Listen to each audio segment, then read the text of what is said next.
Hola, ¿cómo están? Soy Josefina Fernández, ayudante alumna de la Cátedra de Fisiología Humana Normal 1, y el día de hoy vamos a ver el control motor y el papel que tiene en el mismo la corteza y el tronco cerebral. Los objetivos de la clase son comprender la organización de la corteza motora y el papel que tienen la corteza motora primaria, el área premotora y el área motora suplementaria, explicar las principales vías motoras descendentes, diferenciando el sistema piramidal y las vías extrapiramidales, y analizar el rol que tiene el tronco del encéfalo en el control motor. Los contenidos que vamos a ver hoy incluyen la corteza motora y sus distintas partes, la vía piramidal, la vía extrapiramidal y el control de las funciones por el tronco del encéfalo. La mayoría de los patrones de movimientos voluntarios ocurren cuando la corteza cerebral activa patrones que incluyen a la médula, el tronco del encéfalo, los ganglios basales y el cerebelo. Repasando un poco de la anatomía de la corteza motora, sabemos que ésta se encuentra por delante de la cisura central o de Rolando y que se divide en tres subáreas importantes: la corteza motora primaria, el área premotora y el área motora suplementaria. La corteza motora primaria ocupa la primera circunvolución por delante de la cisura de Rolando, comenzando en la parte más inferior desde la cisura lateral y se extiende hasta la parte más superior del cerebro para luego descender por la profundidad de la cisura longitudinal. En esta podemos representar o proyectar las distintas partes del cuerpo, empezando por la cara y la boca cerca del surco lateral, el brazo y la mano en posición intermedia, el tronco cerca del vértice y las piernas y los pies en la parte que se introduce en la cisura longitudinal, en lo que denominamos como homúnculo motor o homúnculo de Penfield.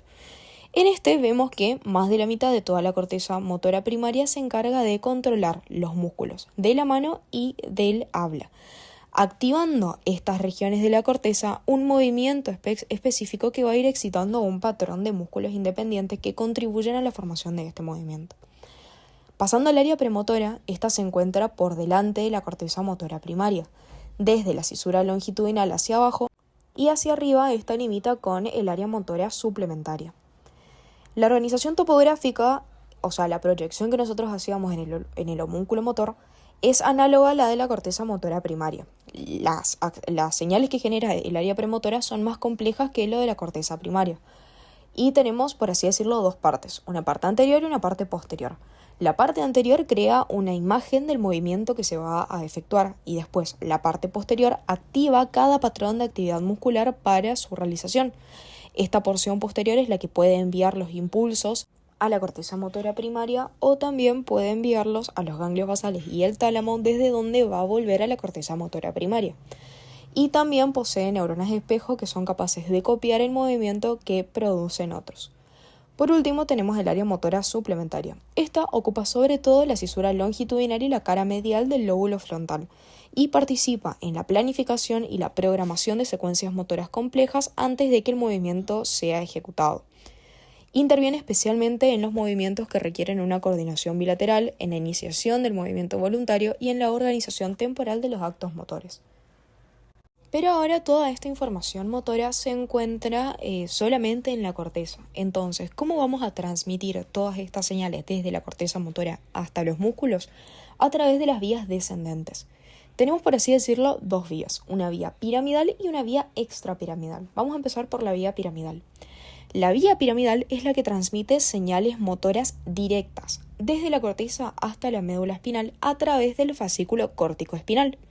Estas vías están dedicadas a los que son los movimientos detallados y bien diferenciados, como los movimientos que ejercen las manos y los dedos. Esta vía entonces está formada por distintos fascículos nerviosos. El 30% de los fascículos nacen de la corteza motora primaria, donde recordemos que en la corteza motora primaria se encuentran las células piramidales gigantes o células de Betz. Estas células se encuentran en una pequeña proporción, pero dan origen a grandes fibras mielínicas, o sea, fibras que son capaces de transmitir el impulso nervioso. Otro 30% viene de las áreas premotora y motora suplementaria y el último 40% llega de las áreas somatosensitivas. Cuando estas fibras salen de la corteza, atraviesan el brazo posterior de la cápsula interna, o sea, sustancia blanca. Luego, estas descienden por el tronco del encéfalo, formando las pirámides del bulbo raquídeo, y en la parte inferior del bulbo ocurre algo. La mayor parte de estas fibras van a cruzar al lado opuesto en lo que se denomina decusación de las pirámides. mientras que otras van a seguir en el mismo trayecto. Vamos a ir con las fibras que cruzan hacia el lado opuesto. Estas fibras que cruzan hacia el lado opuesto van a descender por los fascículos córtico-espinales laterales de la médula, en el cordón lateral de la médula espinal, para ir terminando en las interneuronas de la sustancia gris de la médula espinal al nivel que necesitan inervar al músculo para generar el movimiento. Mientras que las que no cruzan hacia el lado opuesto descienden por el mismo lado de la médula espinal formando los fascículos córtico-espinales ventrales en el cordón anterior de la médula. Pero muchas acaban cruzando al lado contrario a la altura del cuello o del tronco. Y ahora me gustaría hacer una aclaración. La vía piramidal se divide en dos partes, por así decirlo. El fascículo córtico-espinal, que es el que describimos anteriormente, y el fascículo córtico-vulvar. El fascículo córtico-vulvar es el encargado de conectar la corteza con el bulbo raquídeo, con el fin de inervar a los núcleos motores de los pares craneales. Entonces participa en el movimiento de la cara, de la cabeza y del cuello. Sus fibras se van a originar en la corteza motora primaria, desde donde descienden de forma similar al tracto córtico-espinal a través de la corona radiada y de la cápsula interna. Y luego salen para hacer sinapsis con las motoneuronas inferiores de los nervios craneales.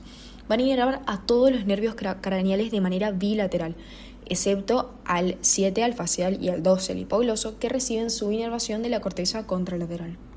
Por otro lado, el sistema extrapiramidal incluye a todas las porciones del cerebro y del tronco del encéfalo que contribuyen al control motor, pero que no forman parte del sistema piramidal.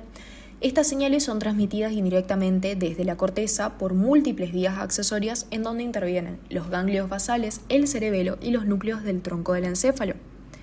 En general, el sistema extrapiramidal se excita por el mismo sistema piramidal, quien va a ir a enviar señales dirigidas hacia regiones profundas del cerebro y del tronco del encéfalo. En el sistema extrapiramidal podemos encontrar 4 tractos. Tenemos el tracto retículo-espinal, que transmite señales motoras desde la formación reticular del tronco del encéfalo hacia la médula espinal, y su función es participar en el control del tono muscular, de la postura y de los movimientos automáticos.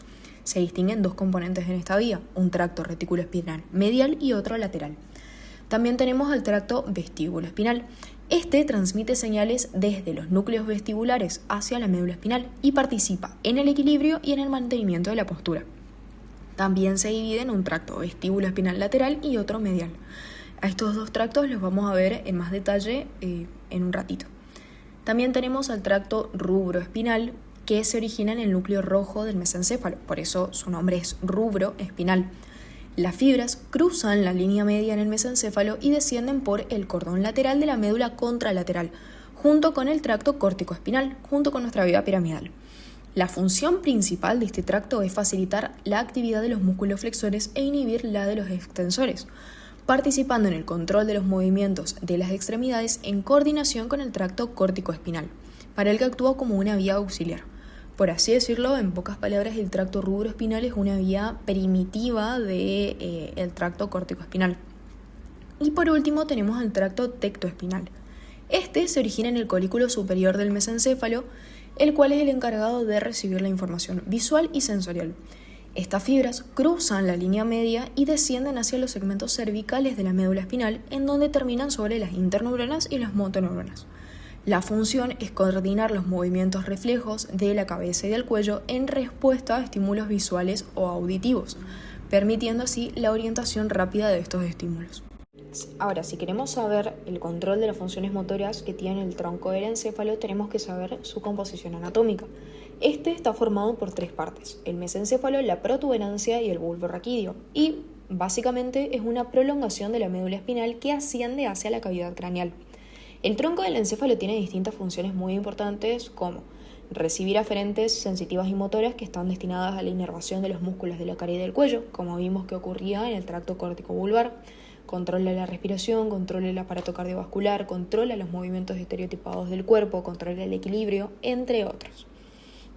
Referido ahora sí al control del movimiento, en el tronco del encéfalo tenemos núcleos reticulares y núcleos vulvares, quienes entre sí van a ejercer un antagonismo, es decir, uno hace una acción mientras que el otro está haciendo la acción contraria. Ejercen un antagonismo excitador-inhibidor para contribuir al soporte del cuerpo contra la gravedad. Los núcleos reticulares se dividen en 2 grupos con funciones antagónicas entre sí. tenemos a los núcleos reticulares pontinos, quienes se ubican de manera posterior y lateral en la protuberancia y se extienden hasta el mesencéfalo, quienes tienen la función de excitar a los músculos antigravitatorios a través del sistema reticular pontino. Reciben señales excitadoras desde los núcleos vestibulares y los núcleos profundos del cerebro, que cuando no encuentran la oposición de parte del sistema reticular vulvar van a provocar la bipedestación. Los núcleos reticulares vulvares, por su parte, ocupan toda la longitud del bulbo en una posición ventral y medial. Estos van a provocar la relajación de los músculos antigravitatorios a través del sistema reticular vulvar. Por eso decimos que ejercen un antagonismo excitador e inhibidor. Mientras los núcleos reticulares pontinos excitan los músculos antigravitatorios, los reticulares vulvares van a inhibirlos. La función entonces de los núcleos reticulares vulvares es la de compensar la excitación que proviene desde el sistema reticular pontino, recibiendo aferentes desde el fascículo córtico-espinal y del fascículo rubroespinal. Por último, tenemos a los núcleos vestibulares.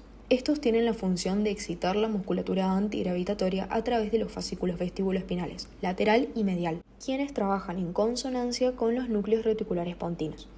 A su vez, estos controlan selectivamente los impulsos excitatorios que se envían hacia los músculos antigravitatorios para poder mantener el equilibrio en respuesta a las señales que provienen desde el aparato vestibular. Pasemos a ver entonces rápidamente los fascículos que originan estas vías. Los núcleos reticulares pontinos van a transmitir señales excitadoras descendente hacia la médula espinal a través del fascículo retículo espinal pontino. Este desciende en la columna anterior de la médula y sus fibras terminan sobre las motoneuronas anteriores que activan a los músculos que sostienen al cuerpo contra la gravedad, es decir, a los músculos axiales, los músculos de la columna vertebral, del cuello y los extensores de las extremidades, principalmente de las piernas. Los núcleos reticulares vulvares transmiten señales inhibidoras hacia las mismas motoneuronas que fueron activadas por el sistema reticular pontino a través del fascículo retículo espinal vulvar, el cual transcurre por la columna lateral de la médula. Después, los núcleos vestibulares nos dan origen al tracto vestíbulo-espinal lateral y medial. El tracto vestibular lateral se origina en el núcleo vestibular lateral y desciende por el cordón anterior de la médula del mismo lado, es decir, si se excita el núcleo vestibular lateral del lado izquierdo, va a descender por el cordón anterior izquierdo de la médula espinal. Su función principal es la de facilitar la actividad de las motoneuronas que inervan a los músculos extensores antigravitatorios, contribuyendo al mantenimiento de la postura y del equilibrio. Y después tenemos al tracto vestíbulo-espinal medial. Este se origina en el núcleo vestibular medial y se proyecta hacia los segmentos cervicales de la médula espinal. Participa principalmente en el control de los músculos del cuello y la cabeza, permitiendo la estabilización de la mirada y de la postura cefálica durante los movimientos. Y bueno, capaz esta es la diapo más esperada de toda la presentación, pero espero que la clase le haya servido para despejar sus dudas o para que algunas ideas terminen de cerrar. Muchas gracias por su atención y aunque este parezca un tema muy complicado, lo que ayuda es que cada uno vaya dibujando sus esquemas y practique en voz alta una y otra vez. Igualmente saben que cualquier cosa, sus ayudantes alumnos estamos a su disposición para lo que necesiten. Nuevamente, muchas gracias por su atención y muchos éxitos. Nos vemos.